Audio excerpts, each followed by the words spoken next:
Capítulo 13. Naquela mesma ocasião, chegando alguns, falavam a Jesus a respeito dos galileus, cujo sangue Pilatos misturara com os sacrifícios que os mesmos realizavam. Ele, porém, lhes disse: Pensais que estes galileus eram mais pecadores do que todos os outros galileus por terem padecido estas coisas? Não eram, eu vou-lo afirmo. Se, porém, não vos arrependerdes, todos igualmente perecereis. Ou cuidais que aqueles 18, sobre os quais desabou a torre de Siloé e os matou, eram mais culpados que todos os outros habitantes de Jerusalém? Não eram, eu vou-lo afirmo. Mas, se não vos arrependerdes, todos igualmente perecereis. Então Jesus proferiu a seguinte parábola. Certo homem tinha uma figueira plantada na sua vinha, e, vindo procurar fruto nela, não achou. Pelo que disse ao viticultor: Há 3 anos venho procurar fruto nesta figueira e não acho. Podes cortá-la. Por que está ela ainda ocupando inutilmente a terra? Ele, porém, respondeu: Senhor, deixa ainda este ano, até que eu escave ao redor dela e lhe ponha estrume. Se vier a dar fruto, bem está, se não, mandarás cortá-la. Ora, ensinava Jesus no sábado numa das sinagogas. E veio ali uma mulher possessa de um espírito de enfermidade havia já 18 anos. Andava ela encurvada, sem de modo algum poder endireitar-se.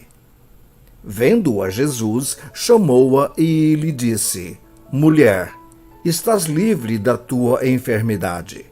E, impondo-lhe as mãos, ela imediatamente se endireitou e dava glória a Deus. O chefe da sinagoga, indignado de ver que Jesus curava no sábado, disse à multidão: 6 dias há em que se deve trabalhar. Vinde, pois, nesses dias para serdes curados, e não no sábado. Disse-lhe, porém, o Senhor: Hipócritas! Cada um de vós não desprende da manjedoura no sábado o seu boi ou o seu jumento para levá-lo a beber? Por que motivo não se devia livrar deste cativeiro em dia de sábado esta filha de Abraão, a quem Satanás trazia presa há 18 anos? Tendo ele dito estas palavras, todos os seus adversários se envergonharam. Entretanto, o povo se alegrava por todos os gloriosos feitos que Jesus realizava. E dizia: A que é semelhante o reino de Deus, e a que o compararei? É semelhante a um grão de mostarda que um homem plantou na sua horta. E cresceu e fez-se árvore, e as aves do céu aninharam-se nos seus ramos. Disse mais: A que compararei o reino de Deus? É semelhante ao fermento que uma mulher tomou e escondeu em 3 medidas de farinha, até ficar tudo levedado. Passava Jesus por cidades e aldeias, ensinando e caminhando para Jerusalém. E alguém lhe perguntou: Senhor, são poucos os que são salvos? Respondeu-lhes: Esforçai-vos por entrar pela porta estreita, pois eu vos digo que muitos procurarão entrar e não poderão. Quando o dono da casa se tiver levantado e fechado a porta, e vós, do lado de fora, começardes a bater, dizendo: Senhor, abre-nos a porta, ele vos responderá: Não sei de onde sois. Então direis: Comíamos e bebíamos na tua presença e ensinavas em nossas ruas. Mas ele vos dirá: Não sei de onde vós sois. Apartai-vos de mim, vós todos os que praticais iniquidades. Ali haverá choro e ranger de dentes, quando virdes no reino de Deus Abraão, Isaque, Jacó e todos os profetas, mas vós lançados fora. Muitos virão do Oriente e do Ocidente, do Norte e do Sul, e tomarão lugares à mesa no reino de Deus. Contudo, há últimos que virão a ser primeiros, e primeiros que serão últimos. Naquela mesma hora, alguns fariseus vieram para dizer-lhe: retira-te e vai-te daqui, porque Herodes quer matar-te.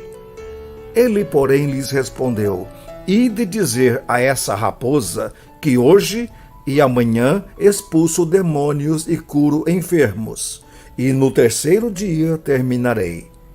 Importa, contudo, caminhar hoje, amanhã e depois, porque não se espera que um profeta morra fora de Jerusalém.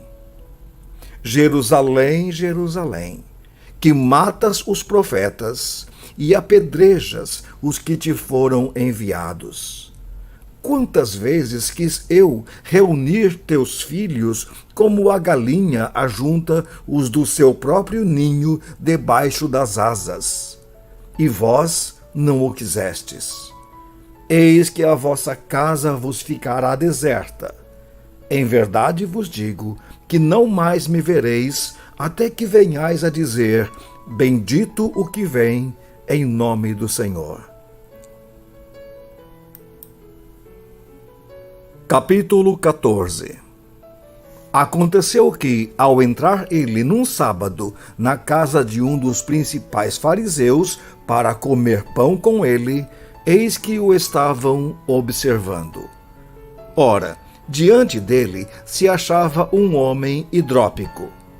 Então Jesus, dirigindo-se aos intérpretes da lei e aos fariseus, perguntou-lhes: é ou não lícito curar no sábado?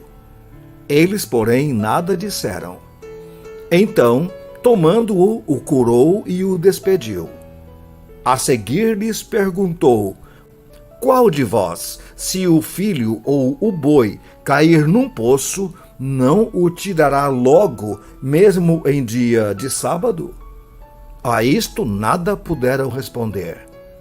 Reparando como os convidados escolhiam os primeiros lugares, propôs-lhes uma parábola.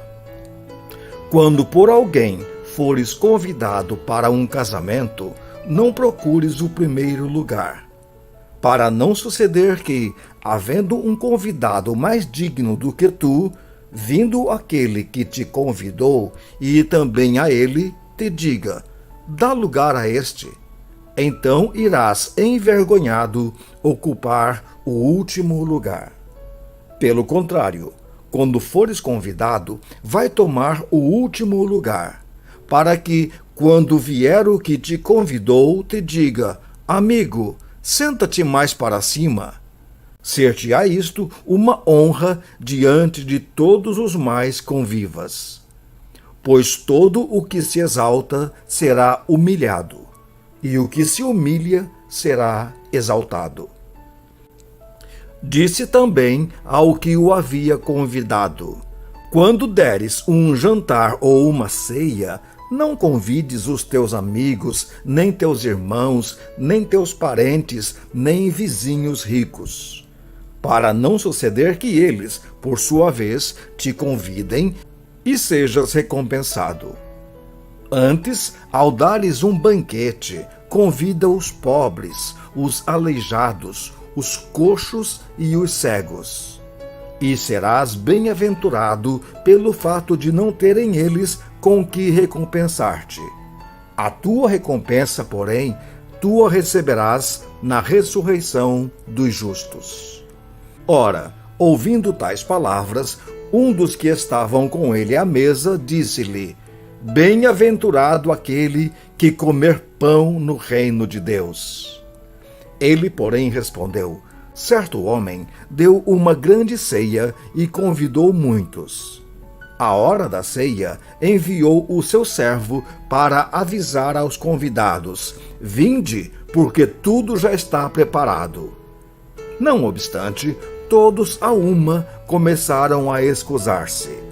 Disse o primeiro: comprei um campo e preciso ir vê-lo. Rogo-te que me tenhas por escusado. Outro disse: comprei 5 juntas de bois e vou experimentá-las. Rogo-te que me tenhas por escusado. E outro disse: casei-me e por isso não posso ir.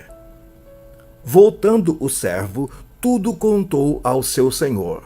Então, irado, o dono da casa disse ao seu servo: sai depressa para as ruas e becos da cidade e traze para aqui os pobres, os aleijados, os cegos e os coxos. Depois lhe disse o servo: Senhor, feito está como mandaste, e ainda há lugar. Respondeu-lhe o Senhor: sai pelos caminhos e atalhos, e obriga a todos a entrar, para que fique cheia a minha casa. Porque vos declaro que nenhum daqueles homens que foram convidados provará a minha ceia. Grandes multidões o acompanhavam, e ele, voltando-se, lhes disse: se alguém vem a mim e não aborrece a seu pai, e mãe, e mulher, e filhos, e irmãos, e irmãs, e ainda a sua própria vida, não pode ser meu discípulo.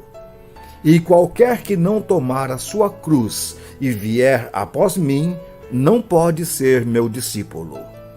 Pois qual de vós, pretendendo construir uma torre, não se assenta primeiro para calcular a despesa e verificar se tem os meios para a concluir?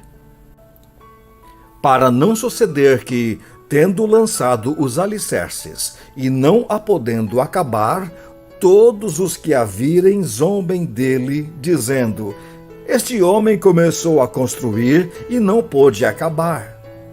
Ou qual é o rei que, indo para combater outro rei, não se assenta primeiro para calcular se com 10.000 poderá enfrentar o que vem contra ele com 20.000? Caso contrário, estando o outro ainda longe, envia-lhe uma embaixada pedindo condições de paz. Assim, pois, todo aquele que dentre vós não renuncia a tudo quanto tem, não pode ser meu discípulo. O sal é certamente bom. Caso, porém, se torne insípido, como restaurar-lhe o sabor? Nem presta para a terra, nem mesmo para o monturo.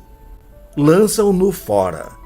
Quem tem ouvidos para ouvir, ouça. Capítulo 15. Aproximaram-se de Jesus todos os publicanos e pecadores para o ouvir. E murmuravam os fariseus e os escribas, dizendo: este recebe pecadores e come com eles. Então lhes propôs Jesus esta parábola: qual dentre vós é o homem que, possuindo 100 ovelhas e perdendo uma delas, não deixa no deserto as 99 e vai em busca da que se perdeu até encontrá-la? Achando-a, põe-na sobre os ombros, cheio de júbilo. E, indo para casa, reúne os amigos e vizinhos, dizendo-lhes: alegrai-vos comigo, porque já achei a minha ovelha perdida. Digo-vos que, assim, haverá maior júbilo no céu por um pecador que se arrepende do que por 99 justos que não necessitam de arrependimento.